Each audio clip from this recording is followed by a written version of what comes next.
Good morning all. ഞാൻ Ramakrishnan DB, SEBI registered research അനലിസ്റ്റാണ്. ഈ ഓഡിയോ കേട്ടതിന് ശേഷം ഡിസ്ക്ലെയിമർ കൂടി വായിച്ചു നോക്കണമെന്ന് താല്പര്യപ്പെടുന്നു.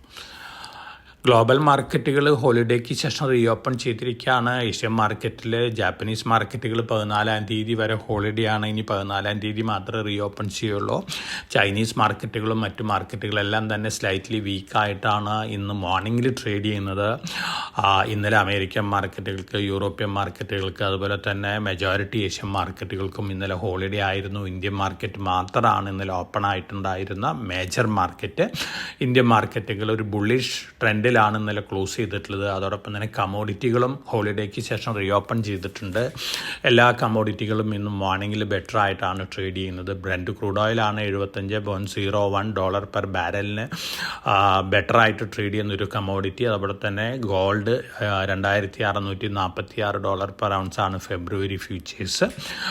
എല്ലാ കമോഡിറ്റികളും പോസിറ്റീവായിട്ടാണ് ഇന്ന് മോർണിംഗിൽ റിയാക്ട് ചെയ്തിട്ടുള്ളത്. അതോടൊപ്പം തന്നെ ചൈനയിൽ ഡിസംബർ മാസത്തിൽ വലിയ രീതിയിലുള്ള എക്കണോമിക് ഇമ്പ്രൂവ്മെൻറ്റുകൾ ഉണ്ടായിട്ടുണ്ട് എന്നുള്ള ന്യൂസുകളൊക്കെ വരുന്നുണ്ട്. ചൈനീസ് റിക്കവറി തീർച്ചയായിട്ടും മെറ്റൽ സ്റ്റോക്കിനെ സംബന്ധിച്ച് വളരെ പോസിറ്റീവാണ്.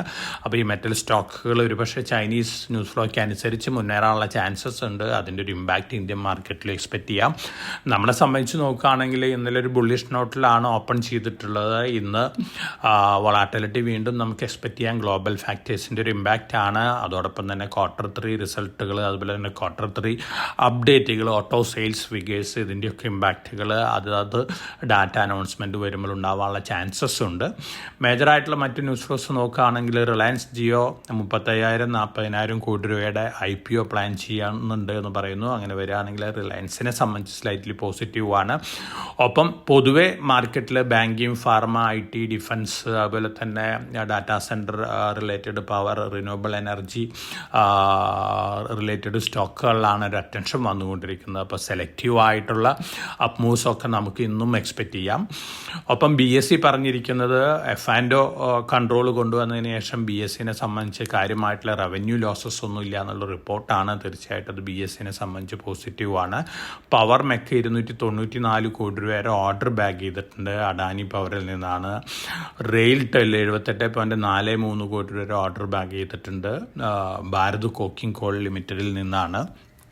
അതോടൊപ്പം തന്നെ റിലയൻസ് പവർ ധാരാളം പോസിറ്റീവ് ന്യൂസ് ഫ്ലോസ് വന്നുകൊണ്ടിരിക്കുന്ന കമ്പനിയാണ്. ഡെറ്റ് ഫ്രീ ആയിട്ടുള്ളൊരു കമ്പനിയാണ്. റിലയൻസ് പവറിൻ്റെ സാസൻ മെഗാ പവർ പ്ലാന്റ് ഉണ്ട്. അൾട്രാ മെഗാ പവർ പ്ലാന്റ് ആണ്. ഇത് ലാർജസ്റ്റ് ആണ് വേൾഡിലത്തെ കോൾ ബേസ്ഡ് പവർ പ്ലാന്റിൽ. അവർ $150 മില്യൺ ഡെറ്റ് റീപേ ചെയ്തിട്ടുണ്ട്. തീർച്ചയായിട്ടും വളരെ പോസിറ്റീവ് ആയിട്ടുള്ള ന്യൂസാണ്. Reliance power balance sheet strengthen ചെയ്തുകൊണ്ടിരിക്കുകയാണ്. റിലയൻസ് പവർ വീണ്ടും മുന്നേറാനുള്ള സാധ്യതകളാണ് കാണുന്നത്. റിലയൻസ് ജിയോ IPO പ്ലാൻ ചെയ്യുന്നുണ്ട്. അതിൻ്റെ അനൗൺസ്മെൻറ്റുകൾ ഒരുപക്ഷെ അടുത്ത ദിവസങ്ങളിലൊക്കെ വന്നേക്കാം. ഒപ്പം നമ്മൾ മറ്റൊരു മേജർ ന്യൂസ് എന്ന് പറയുന്നത് ഷിപ്പ് ബിൽഡിംഗ് കമ്പനികളെ സംബന്ധിച്ചാണ്. ഇന്ത്യയിൽ 2 ഷിപ്പ് ബിൽഡിംഗ് കമ്പനികളാണ് റഷ്യയിലത്തെ ഐസ് ബ്രേക്കർ ഷിപ്പിന് വേണ്ടിയിട്ട് കോമ്പീറ്റ് ചെയ്യുന്നത്. ആദ്യത്തെ 4 ഐസ് ബ്രേക്കർ ഷിപ്പുകൾ റഷ്യ ഓർഡർ നൽകാൻ പോവുകയാണ്. ഇന്ത്യയിലെ സ്വാൻ എനർജിയും അതുപോലെ തന്നെ കൊച്ചിൻ ഷിപ്പ് യാർഡാണ് ഇതിൽ മുന്നിട്ട് നിൽക്കുന്നത്. തീർച്ചയായിട്ടും സ്വാൻ എനർജിനെ സംബന്ധിച്ച് വളരെ പോസിറ്റീവ് ആയിട്ടുള്ളൊരു ന്യൂസാണ്. കാരണം റിലയൻസ് അനിൽ അംബാനി ഗ്രൂപ്പിൻ്റെ അണ്ടറിലുണ്ടായിരുന്ന റിലയൻസ് നേവൽ ഡിഫൻസിൻ്റെ അണ്ടറിൽ നിന്ന് സ്വാൻ ഗ്രൂപ്പ് ടേക്ക് ഓവർ ചെയ്തൊരു കമ്പനിയാണ്. സ്വാൻ എനർജിക്കാണ് ലോകത്തിലെ ലാർജസ്റ്റ് ഡ്രൈ ഡോക്കുകളിൽ ഒന്ന് മുംബൈയിലുള്ളത്. ഡ്രൈ ഡോക്കുകൾ എന്ന് പറയുമ്പോൾ വെള്ളം ഡ്രെയിൻ ചെയ്തുകൊണ്ട് ഷിപ്പിൻ്റെ അടിഭാഗമൊക്കെ ചെക്ക് ചെയ്യാനായിട്ട് ഉപകരിക്കുന്ന സിസ്റ്റമാണ്. തീർച്ചയായിട്ടും ഇത് വേൾഡിലത്തെ ലാർജസ്റ്റ് ഡ്രൈ ഡോക്കുകളിൽ ഒന്നാണ് സ്വാൻ എനർജിക്കുള്ളത്. അതുപോലെ തന്നെ ഏഷ്യയിലത്തെ ലാർജസ്റ്റ് ഡ്രൈ ഡോക്കുകളിൽ ഒന്നാണ്. കൊച്ചിൻ ഷിപ്പ് യാർഡും സ്വാൻ എനർജിയാണ് ഈ റേസിൽ മുന്നിട്ട് നിൽക്കുന്നത്. ടോട്ടൽ 52 ഐസ് ബ്രേക്കർ ഷിപ്പ് വേണ്ടി വരുന്നതാണ് പറയുന്നത് റഷ്യയ്ക്ക്.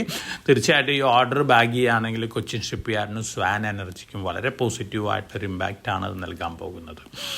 ഇതൊക്കെയാണ് ഇന്നത്തെ മാർക്കറ്റ് ന്യൂസ് ഫ്ലോസ്. വളരെ കോഷ്യസ് ആയിട്ട് മാർക്കറ്റിൽ മൂവ് ചെയ്യുക. വൊളാറ്റിലിറ്റി ഗ്ലോബൽ ഫാക്ടേഴ്സിൻ്റെ ബേസിലുള്ള വൊളാറ്റിലിറ്റി ഒക്കെ വന്നേക്കാം. അല്ലാത്ത പക്ഷം നമ്മുടെ മാർക്കറ്റ് സ്ലൈറ്റ്ലി ബുള്ളിഷ് ബയാസിൽ ട്രേഡ് ചെയ്യാനുള്ള സാധ്യതകളാണ് കാണുന്നത്. ഒപ്പം വളരെ കോഷ്യസായിട്ട് മാർക്കറ്റിൽ മൂവ് ചെയ്യണം. അതോടൊപ്പം തന്നെ ഞാൻ നേരത്തെ സൂചിപ്പിച്ചിട്ടുള്ള കീടെക്സ്, സീമെൻസ് പോലുള്ള ഓഹരികൾ വാങ്ങുക. കീടെക്സ് 2:1 ബോണസ് അനൗൺസ് ചെയ്തിട്ടുള്ള കമ്പനിയാണ്. റെക്കോർഡ് ഡേറ്റ് ഏത് നിമിഷം വരാം. അതുപോലെ തന്നെ സീമെൻസ് 1:1 ഡിമർജറും അനൗൺസ് ചെയ്തിട്ടുള്ള ഒരു കമ്പനിയാണ്. റെക്കോർഡ് ഡേറ്റ് ഏത് നിമിഷം വരാം. അപ്പോൾ വളരെ കോഴ്സായിട്ട് മാർക്കറ്റിൽ മൂവ് ചെയ്യുക. എല്ലാവർക്കും നല്ല ട്രേഡിൻ്റെ ആശംസിച്ചുകൊണ്ട് ഞാൻ ഇന്നത്തെ പ്രീ മാർക്കറ്റ് കമൻറ്റ് അവസാനിപ്പിക്കുകയാണ്. Thank you.